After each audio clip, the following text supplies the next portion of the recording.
당신 또한 연세가 계신데도 여전히 먼저 가신 부모님들에 대한 애잔한 마음이 이 문장마다 되어 있어서 우리 젊은이들에게 강한 귀감이 되리라 생각합니다.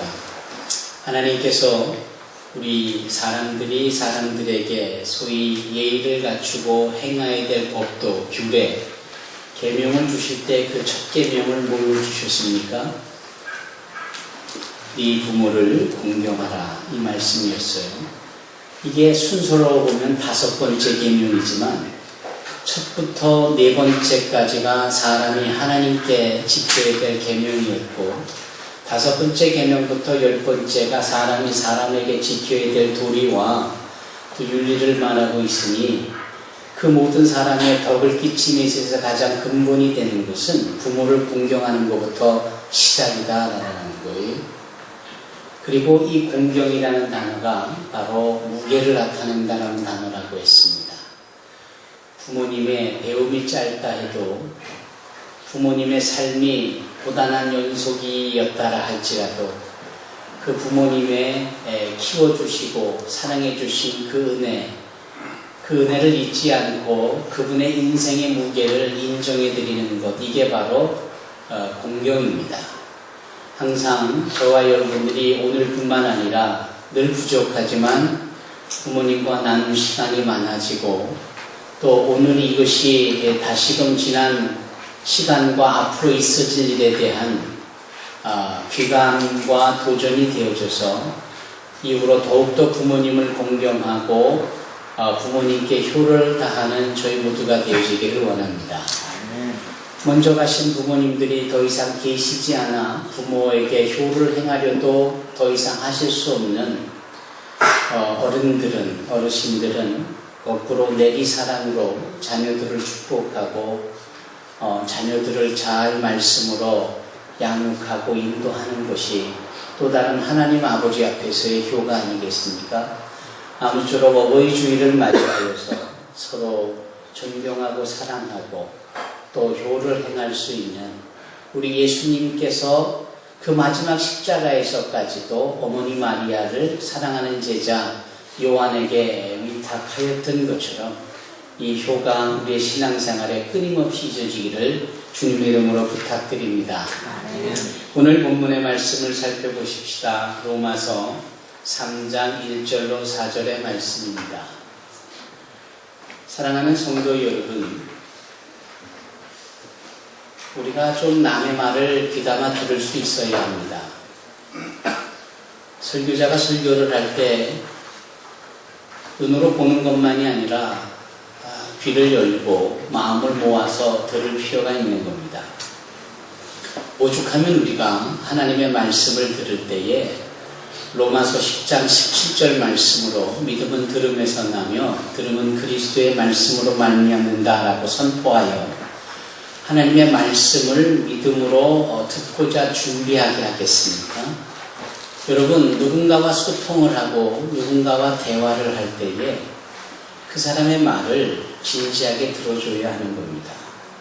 저희가 학창시절 때에 미카엘 엔데라는 사람이 쓴 모모라는 책이 대단히 베스트셀러였어요. 그 모모는 대단히 나이가 어린 어린아이인데 사람들이 말이죠. 심지어는 어른들이 그 어린 모모를 찾아가 얘기하는 것을 대단히 좋아했습니다. 그 이유는 뭐냐면 이 어린아이 모모가 누가 얘기를 해도 초롱초롱한 눈을 맞추면서 귀담아 들었기 때문입니다. 그 남의 말을 듣는다라는 것은 이건 참 귀한 일일 거예요. 최근에 어떤 동영상을 보니까 세상에 각 나라를 대표하는 대통령들이 서로 질문을 주고받고 하는 대화던데 대통령이 이 말을 하고 질문을 하는데 상대방 대통령이 그 말을 귀담아 듣지 않고 딴 생각을 하고 있었어요. 얼마나 이게 수치스럽고 제 얼굴조차도 화끈될 만큼 부끄럽더라고요. 한 나라의 원수들이 서로 모여서 대화를 하는데 그 대화를 진지하게 하면서 질문을 하는데 대화를 마음에 담아두지 않고 귀로 듣지 않고 딴 생각을 하고 있었으니 질문이 던져져도 그 질문에 뭘 대답해야 될지 당황하는 이 또 다른 나라의 원수를 보면서 참 이 대화, 소통, 이건 정말 중요한 것인데 이 성경이 항상 우리로 하여금 이 듣는 것에 대해서 대단히 중요하게 말씀을 하셨는데 심지어는 주님께서는 귀 있는 자는 들을지어다 라고까지 말씀하시며 듣는 것에 대해서 대단히 중요성을 강조하셨는데 우리는 이런 부분이 많이 적은 듯하여서 이 가슴이 찔립니다. 여러분, 한편으로는 우리가 이렇게도 변명할 수 있겠습니다. 너무나 내 일이 바빠서 마음의 여유가 없어서 또 한편으로는 너무나 시끄럽고 그럴싸한 말들이 너무 많아서 이 진리가 되는 말씀을 듣지 못할 때가 있다라는 거죠. 사실은 그렇습니다. 얼마나 분주하고 내 마음에 여유가 없든지 상대방이 옆에서 뭐라고 하는지 들려지지가 않아요. 또 너무나 그럴싸한 듣기 좋은 흥미로운 이 말들과 철학과 사조와 이런 소리들이 곳곳에 있다 보니까 이 우리의 생명이 되고 진리가 되고 지혜가 주어지는 하나님의 말씀이 들려지지가 않는 겁니다. 생활 속의 지혜 가운데에 텔레비전을 열심히 보다가 누군가에게 전화가 오면은 그 텔레비전의 볼륨을 줄여야 그 수화기로부터 오는 소리를 우리가 정확하게 들을 수 있지 않겠어요? 진공청소기로 청소를 하다가 누군가 문을 두들기거나 초인종을 눌러서 우리와 대화하기를 원할 때 그 진공청소기의 요란한 소리를 꺼야 명쾌한 선명한 소리를 가지고 대화할 수 있지 않겠습니까?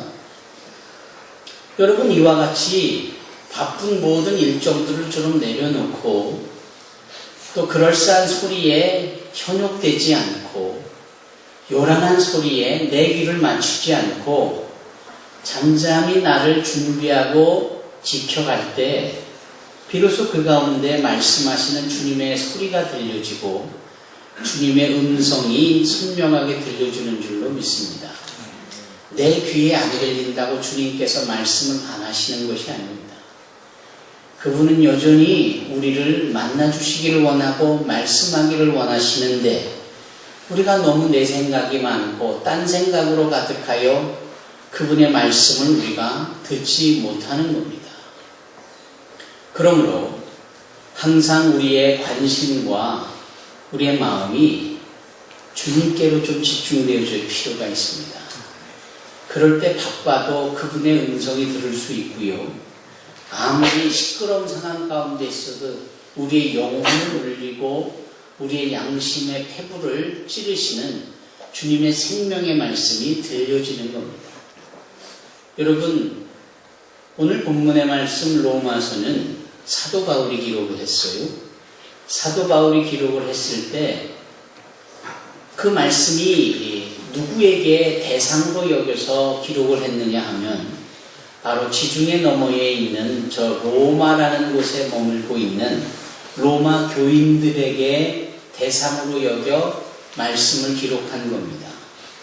그런데 아시는 분은 아시겠지만 사도 바울이 이 로마서를 기록을 했을 때에 그 기록의 장소 또한 아는 것이 중요합니다.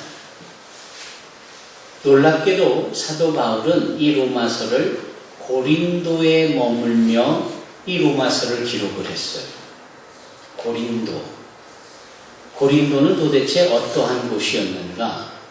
대단히 죄악이 많고 성적으로 타락하고 윤리와 도덕이 땅에 떨어지고 온갖 죄악을 저지르기를 수치스럽게 여기지 않고 오늘 이 장로님의 기도회처럼 욕심과 탐욕과 자기밖에 모르는 이기적인 사람들의 생각과 행동이 팽배하게 극렬히 있던 곳이 바로 고린도입니다. 그렇다면 말이죠. 그곳에 머물던 사도 바울은 당연히 그 죄악의 영향권 안에 있는 겁니다. 원튼 원치 않든 수많은 음란함과 거짓됨과 타락의 극치가 눈앞에 펼쳐지고 그것이 귀에 들리는 것이 뻔한 것이었을 거예요. 그럼에도 불구하고 그는 그 죄악의 한복판에서 사람의 영혼의 구원을 이루시는 주 예수 그리스도의 십자가의 복음의 정수를 기록하고 전달할 수 있었다는 겁니다. 그런 점에서 사도 바울의 그 사도 정신과 신앙인으로서의 이런 신앙 정신이 대단한 겁니다. 어디에 있든지 영향받지 않고 오히려 선명하고도 분명한 구원과 주님의 십자가를 증거할 수 있다는 것. 그게 사도 바울의 위대점입니다. 그 죄악이 많은 그곳에서 오히려 생명의 복음을 증거하고 전할 수 있는가? 보통 일이 아닙니다. 1995년에 제가 이주민 사역을 시작하고 있을 때에 한국의 지코웨라는 아주 특별한 세계 선교대회가 열렸습니다. 전 세계의 선교 지도자들이 함께 모여 어떻게 하면 선교를 더 잘할 수 있는가에 대한 고민하는 자리였습니다. 저도 그 자리에 함께 있게 되어질 때 지금도 기억나는 한 선교사의 메시지가 있었습니다. 그 선교사는 영국에서 파송된 여자 선교사로서 홍콩 슬럼가에서 복음을 전하던 선교사였어요. 이름이 제키 플린저입니다. 이분이 사역을 하던 그 홍콩 슬럼가는 그분의 간증대로 마약 중독자와 알코올 중독자와 총을 든 갱단들과 거렁뱅이들과 매춘부들이 함께 모여 타락과 제약의 극치를 달리는 곳이었다는 거예요. 그곳에 여자의 몸으로 복음을 전하는 목적으로 그곳에 간다라는 자체가 매우 위험스럽고 염려가 되는 부분이지요. 그러나 그는 그의 간증을 더불어 전하는 메시지 속에서 오히려 그 죄악이 극렬한 곳에서 복음을 전하여 보니 사람들의 마음이 더 많이 쉽게 열리게 되고 행하는 사역에 오히려 더 큰 은혜가 있더라 하며 로마서 5장 20절의 말씀을 선포하고 끝을 맺었습니다. 그 로마서 5장 20절의 말씀이 무엇이냐? 죄가 있는 곳에 은혜가 더욱 넘치더라 라는 말씀이에요. 여기 그 로마서를 기록한 사도 바울의 자신의 경험담과 같은 겁니다. 죄가 가득한 그 고린도에 머물던 그는 오히려 죄 때문에 자기의 영혼이 흔들리거나 요동될 수 있는 유혹에 정신 못 차리는 게 아니라 오히려 더 선명한 구원과 은혜에 대한 열망이 들더라라는 겁니다. 그래서 그가 죄가 있는 곳에 은혜가 더욱 넘쳤다라고 말하고 있는 것인데 2000년이 지나 제키 플린저라는 이 브리티시 워먼 미셔너리에 의하여서 그 말씀이 낭독이 되어지고 자신의 행하는 사역에 하나님이 함께 하신다는 말씀을 증거할 때 이 작은 자도 얼마나 큰 감동이 되었는지 모릅니다. 여러분, 환경의 문제가 아닙니다. 바쁨의 문제가 아닙니다. 바쁘고 여러 주변에 요란한 소리와 수많은 세상적 사조와 철학의 소리가 우리의 귀에 쏟아져 들어와도 우리가 주님을 향한 관심과 그분의 음성을 듣고자 하는 마음이 있다면 그분의 음성은 어디서든지 들을 수 있는 겁니다. 그분의 말씀은 우리가 놓치지 않고 들을 수 있는 겁니다. 여러분, 그분의 음성을 들었던 사도 바울이 기록을 하는 거예요. 그런데 기록이 쭉 되어져 가는 내용을 우리가 지난주에 표면적 유대인이 아니라 이면적 유대인이 진정한 유대인이다. 바로 말씀드리면 겉으로만 크리스찬이 다 크리스찬이 아니라 속사람이 변화되어진 크리스찬이야말로 진정한 크리스찬이다 라는 거죠. 남을 정죄하지 않고 착각하지 않고 그 속사람의 성령의 은혜와 예수의 보혈의 흔적이 있어 크리스찬이 된 사람들이 진정한 크리스찬이다라는 거예요. 그러면서 그는 질문을 던지는 겁니다. 그러면 여기 1절에 보니까 이렇게 나와 있잖아요. 그런즉 유대인의 나음이 무엇이며 할례의 유익이 무엇이냐. 이 말씀을 오늘날 우리에게 정확히 적용해 본다면 그러면 크리스찬이라는 것, 성도라는 것, 교인이라는 것, 그 이점이 뭐니? 그 유익이 뭐예요?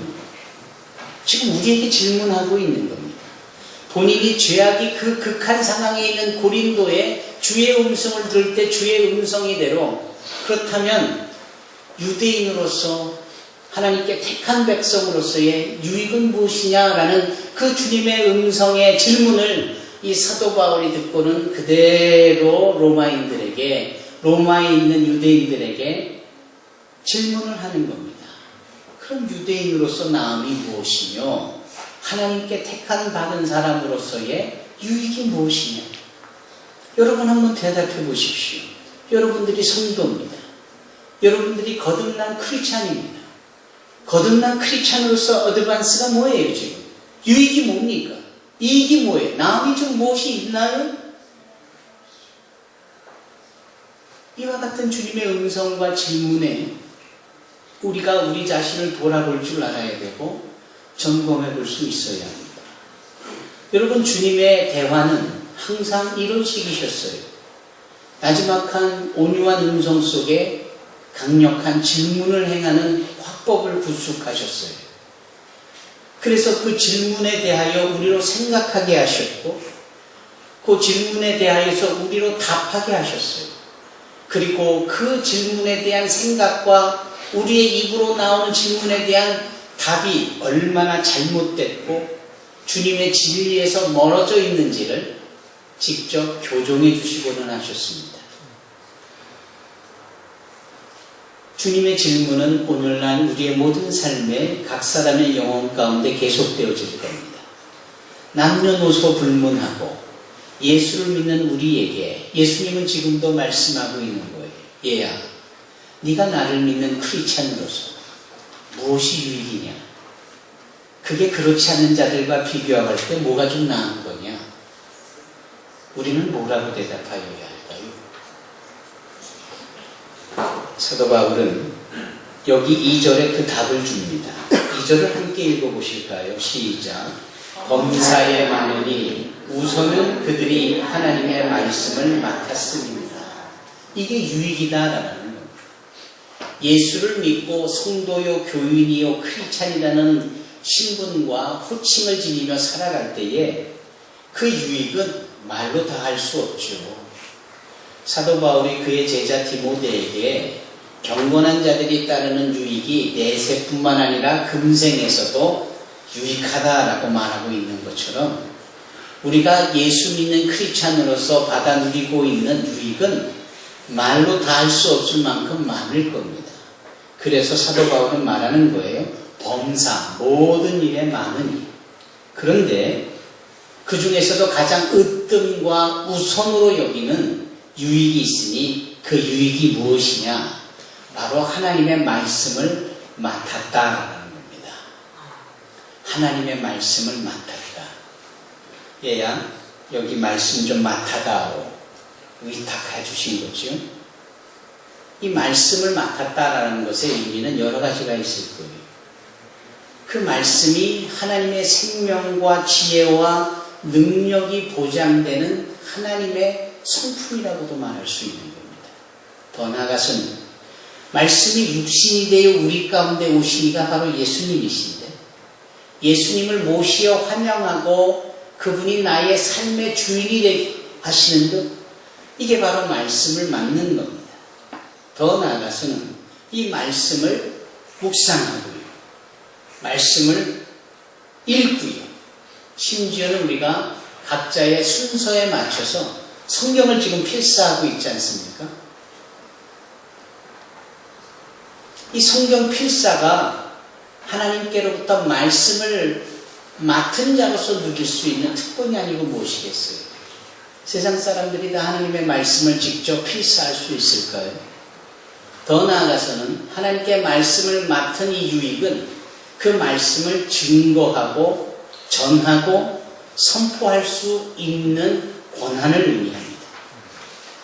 아무나 할 수 있는 것이 아닙니다. 아나운서가 되려면 여러 가지 시험에 합격을 해야 되겠죠. 그 중에서도 중요한 과정이 발음입니다. 발음. 그 발음이라는 것 자체가 얼마나 어려운지 가장 하기 어려운 발음이 의라는 발음이에요. 그리고 제가 나중에 개인적으로 알았는데 이 강화도 출신의 사람들은 의 발음 또는 위 발음이 잘 안 된다고 하더군요. 그래서 군대에서 소위, 중위를 잘 발음을 못하세요. 강화도 출신들이. 그래서 소우, 방우 뭐 이렇게 얘기를 하는데 이 발음 자체가 어렵잖아요. 그래서 아나운서들끼리 서로 약속을 했다잖아요. 의 발음이 어려우니 뭐뭐의 이렇게 나올 때 뭐뭐에로 읽자. 그리고 그것이 통과가 됐다고 하더군요. 그만큼 발음이 어려운 겁니다. 그래서 아나운서가 되어졌어요. 그래서 사실적인 이야기를 전하게 되어집니다. 그런데 그 사실적인 이야기를 아무리 전하고 우리는 아무리 들어도 그 사실적인 이야기가 내 인격을 변화시키거나 내 생명을 연장시키거나 내 죄를 깨끗해 하거나 할 수는 없는 거예요. 9시 뉴스, 오늘의 뉴스 하고 음악과 더불어서 이런 일이 있었다 저런 일이 있었다 뭐 논평 어쩌고 저쩌고 좋은 얘기들은 많이 하는데 들어보면 아 저런 일도 있었구나 가 다지. 그걸 듣는다고 우리의 인격이 변화되어지고 내 영혼이 깨끗해지고 그래서 그 뉴스를 듣고 아 그렇구나라고 고개를 끄덕인다고 내가 영원한 생명을 사는가? 아니잖아요. 왜 이 말씀을 불쑥 드리느냐 하면 하나님의 말씀을 맡았다라는 것은 그 말씀이 생명이요 지혜요 능력이고 우리는 비록 부족하고 발음도 엉망이고 그럼에도 이 생명의 말씀을 맡은 자로서 전할 때 듣는 자들이 살아나고 우리가 전하는 말씀을 듣는 자들의 문제가 해결되고 어쩔 줄 몰라 하는 자들의 인생의 바른 판단과 선택과 결정에 도움이 되고 무엇보다도 생명의 근원이 되시는 하나님을 만날 수 있게 되어진다라는 거예요. 이게 하나님의 말씀을 맡은 자인 우리가 누리는 특권이고 유익이고 모든 사람보다 나음의 이유가 되는 거예요. 크리스찬이 그렇지 않은 사람들보다 뭐가 나으냐? 생명과 지혜와 능력을 경험한 자로서 나눌 수 있는 특권이 주어지고 나눌 때에 그것이 실제적인 효용과 실체로 나타난다는 것이죠. 이게 크리스찬이 왜 비록 경제적으로 어렵고 약해 보이고 그저 모이면 찬양 부르고 성경을 들고 다니고 조용한 모습 속에 연약한 모습 속에 저래서 세상을 변화시키겠나라고 생각이 들 만큼 그런 존재로 여겨져도 하나님의 말씀을 맡은 자들이 바로 우리이기 때문에 우리를 통하여 생명과 지혜와 능력이 세상 속으로 흘러가게 되는 줄로 믿습니다.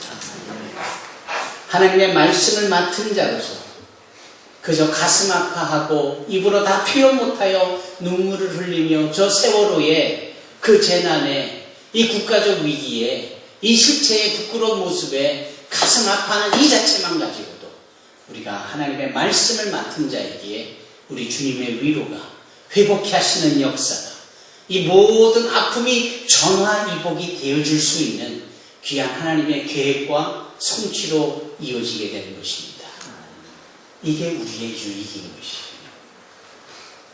오늘 본문에 3절을 보니까 이런 말이 있습니다. 어떤 자들이 믿지 아니하였으면 어찌하리요? 그 믿지 아니함이 하나님의 미쁘심을 패하겠느냐? 주의 말씀이 들려지는데 나 바빠요. 관심 없어요. 나중에요. 싫어요. 나 지금 다른 거에 정신이 없으니까 좀 나중에 합시다. 생명과 지혜와 능력의 말씀이 주어지는데 그것을 거부하는 자들 앞에 그분이 거부했다고 해서 이 생명과 지혜와 능력이 그럼 없어지는 것이냐? 이 하나님의 생명과 지혜와 능력이 아무것도 아닌 것이 되는 것이냐? 그저 무관심한 이 한 사람의 저항과 같은 외면과 거부감이 진리가 되시고 생명과 지혜와 능력의 근원이 되시는 이 하나님 자체가 없어지고 없게 되어지는 것이냐라는 거예요. 그럴 수 없다라는 겁니다. 내 귀에 안 들린다고, 내 눈에 보이지 않는다고 하나님이 존재하시지 않는 것도 아니고 하나님이 말씀하시지 않는 것도 아니다라는 거예요. 그것이 3절의 내용입니다. 간혹 이렇게 뻗대는 사람들이 있지요. 그 하나님을 내가 볼 수 있도록 해봐봐. 그럼 내가 믿을게. 여러분, 믿으면 보여지지요. 보면은 믿겠다라는 것이 얼마나 건방지고 하나님 앞에 목이 곧은 교만한 모습입니다. 글쎄, 자기가 안 믿는다고 그 살아계 있어서 역사하시고 창조자가 되시고 온 우주 삼라만상의 주권자가 되셔서 시대 반석이요 역사의 주관자가 되시는 그 하나님이 없어지거나 무의미하게 되어지는 것일까요? 그렇지 않는 겁니다. 이 수많은 사람들 앞에 우리는 하나님의 말씀을 맡은 자로서 그 하나님의 실체됨을 증거하고 전할 수 있어야 하는 거예요.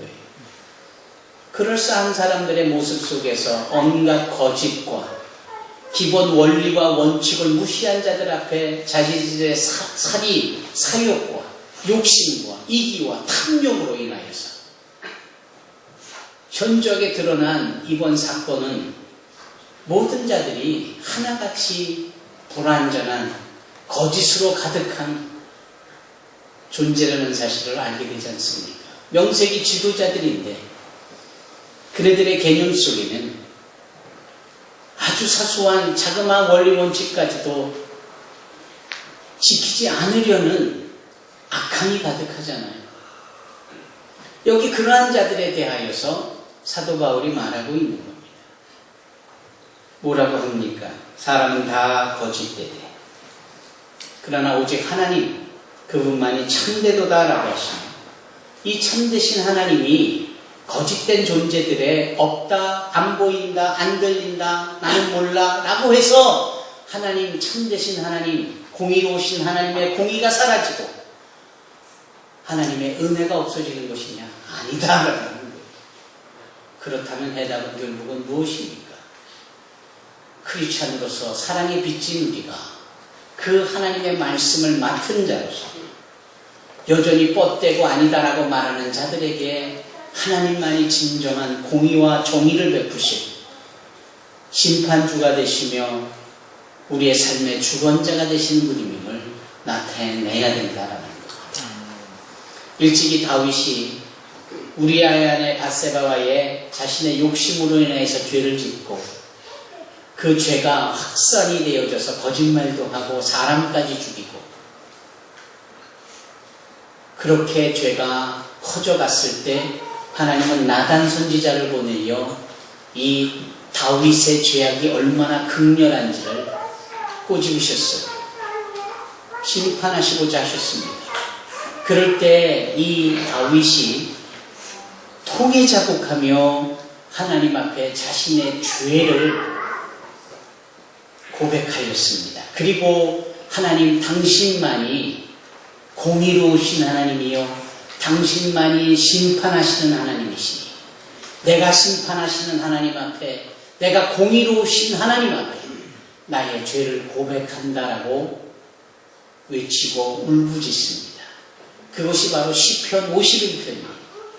그 시편 51편 가운데도 51편 4절의 말씀이 오직 하나님만이 공의로우시며 참되시다라는 말씀으로 다윗이 고백하고 있는데 바울은 그 다윗의 고백을 끄집어다가 여기 로마에 살고 있는 유대인들에게 오늘날로 치면 예수 믿는 크리스찬들에게 잘못하고 있는 착각하고 있는 마땅히 감당하여야 될 일을 하고 있지 않는 이 모든 성도들에게 이렇게 말하고 있는 겁니다. 주께서 주의 말씀에 의롭다함을 얻으시고 판단하실 때에 이기려 하시니라. 이것이 바로 하나님의 의와 공의에 대한 선포며 우리 모두가 다 그 하나님 앞에 죄인일 수밖에 없으니 그럼에도 우리를 당신의 독생자의 핏값으로 사셔서 예수 믿는 성도 되게 하셨고 영생 복락을 누리게 하는 특권과 은혜를 부어주셨으니 사랑하는 성도들아 진정한 이 일의 유익은 그 하나님의 일을 맡은 자로서 함께 나누고 성취하는 것이다. 여러분 아는 것으로 지식으로만 끝나지 않고 그런 것이었구나 라고 깨닫는 것으로만 끝나지 않고 구체적인 삶의 실행과 적용이 우리 모두에게 있어지기를 주님의 이름으로 부탁드립니다. 주님이 맡아주신 이 귀한 말씀을 증거하고 전하는 일에 더욱더 힘쓰므로 한 영혼이라도 더 착각 속에 있던 자들이 하나님의 공의 앞에 나와 회개하고 돌아서는 역사가 우리의 의무와 사명을 통하여 열매 맺어지기를 주님의 이름으로 축원합니다. 기도하겠습니다.